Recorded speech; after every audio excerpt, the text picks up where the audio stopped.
Hello students, let us proceed for the next topic, direction cosines. Direction एक direction है और एक cosines. Cosines किसको कहते हैं? कोई एंगल अल्फा है उसका कोसाइन कॉस अल्फा कहेंगे। कोई एंगल थीटा है उसका कोसाइंस क्या होगा? कॉस थीटा होगा। तो कोसाइंस का मतलब कॉस से होता है, ये आप समझते होंगे। सपोज कीजिए कि कोई वेक्टर ए है और यह एक्स एक्सिस के साथ अल्फा एंगल बना रहा है।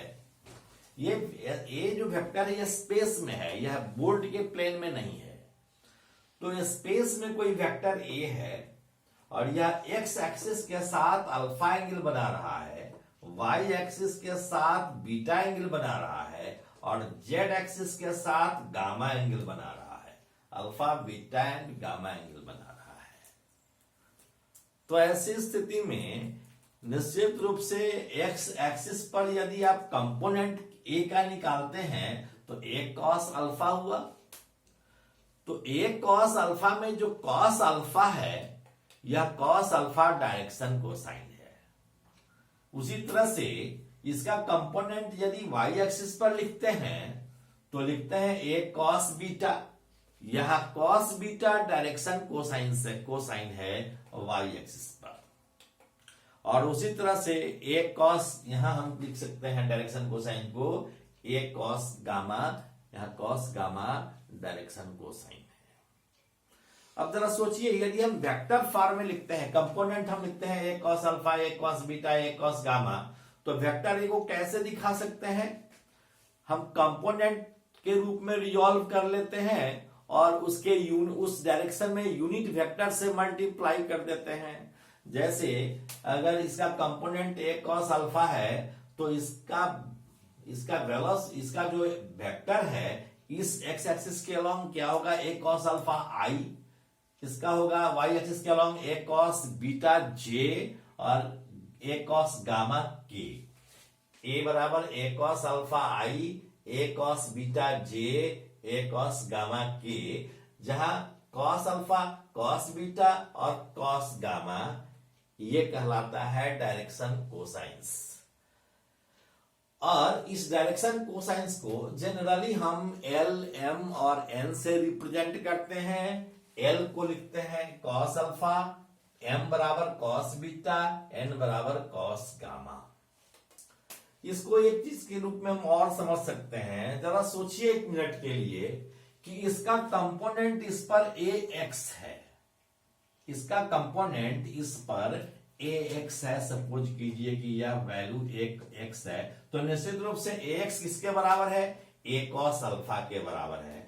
और ए एक्स बराबर ए कॉस अल्फा के है तो cos alpha is equal to A X by A तो हम लिख सकते हैं। यानी कहने का मतलब कॉस अल्फा किसके बराबर है कि वेक्टर ए के X component divided by magnitude of A. यहां ए क्या है? मैग्नीट्यूड ऑफ ए है। अगर आपको मैंने बताया था पिछले क्लास में कि एक्स कैसे निकालते हैं। एक्स निकालने के लिए क्या करेंगे? वेक्टर ए को डॉट कराएंगे किसके साथ? एक्स एक्सिस के अलोंग यूनिट वेक्टर के साथ। एक्स एक्सिस के अलोंग यूनिट वेक्टर आई है तो ए का डॉट आई से कराएंगे तब हमको एक्स मिलेगा। ए वाई कैसे मिलेगा?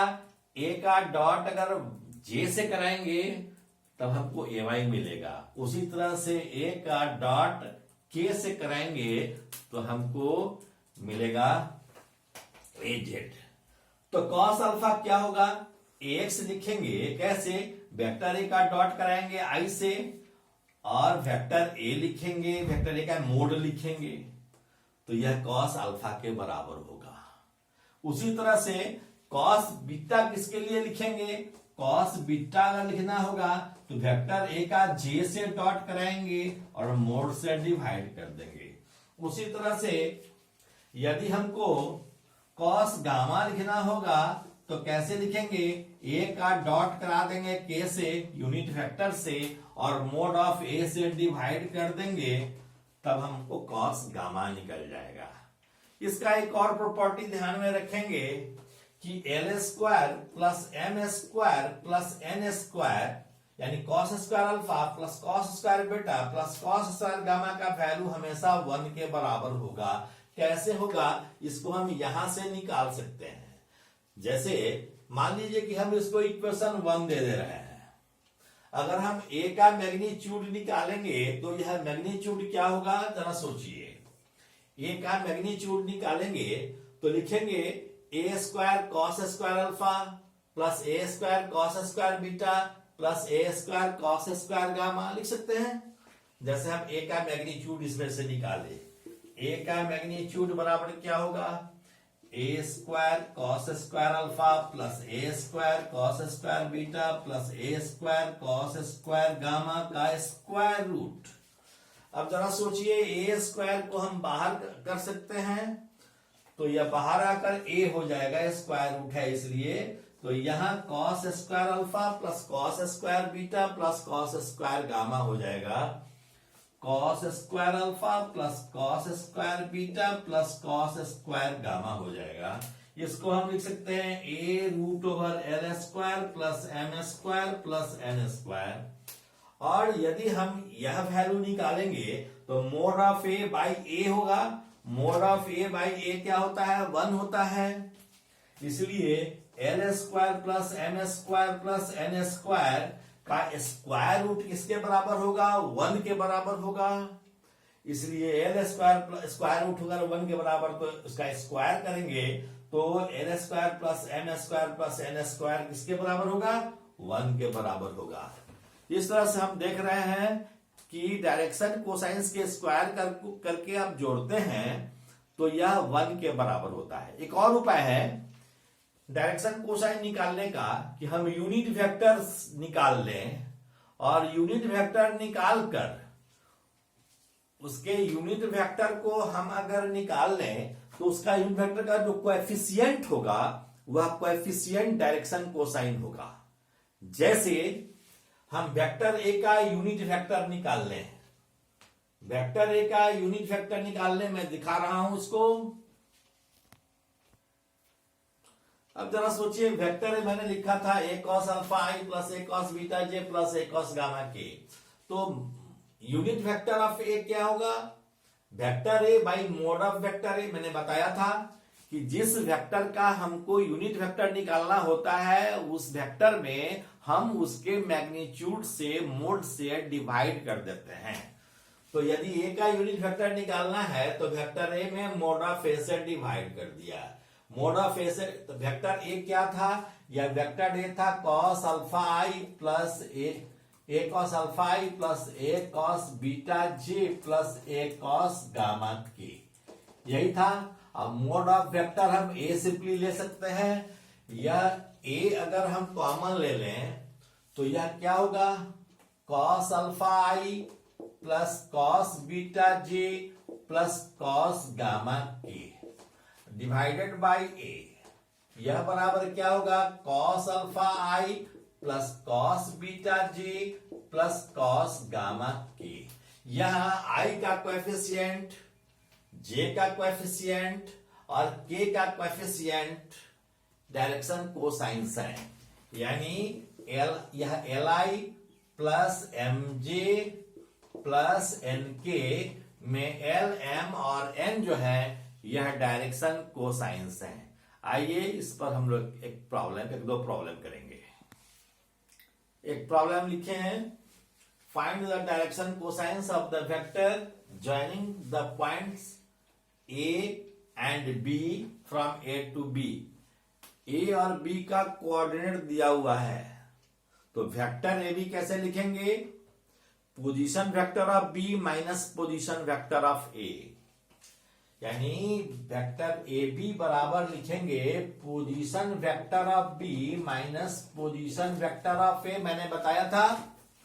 तो पोजीशन वेक्टर ऑफ बी कैसे लिखते हैं, this is equal to position vector of B लिखेंगे -1 I -2j +1 k minus position vector of A क्या लिखेंगे, 1i +2j -3k लिख लिया।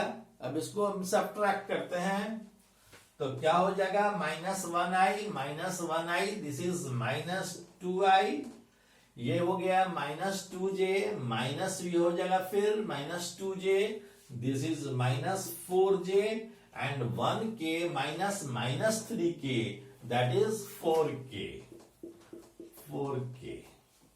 अब यह AB हो गया तो यूनिट वेक्टर ऑफ AB क्या होगा, यूनिट वेक्टर ऑफ AB, इसको निकालने के लिए क्या करेंगे कि -2i -4j +4k divided bye इसका मैग्नीट्यूड निकालेंगे।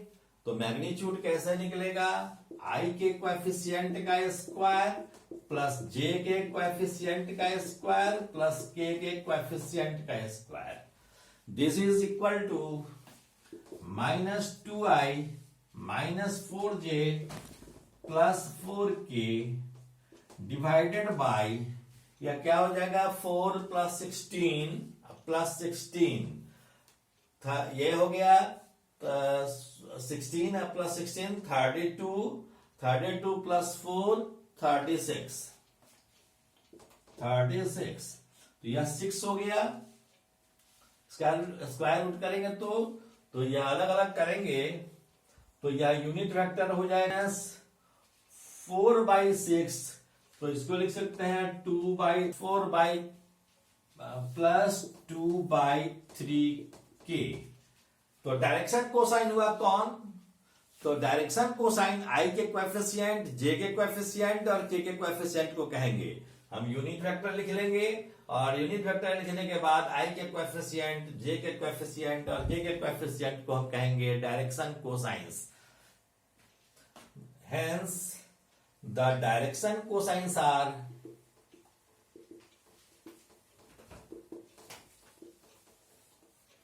-1/3, -2/3 एंड 2/3। ये हमारा डायरेक्शन कोसाइंस हुआ। रहने देते हैं। Okay, thank you very much, all the best.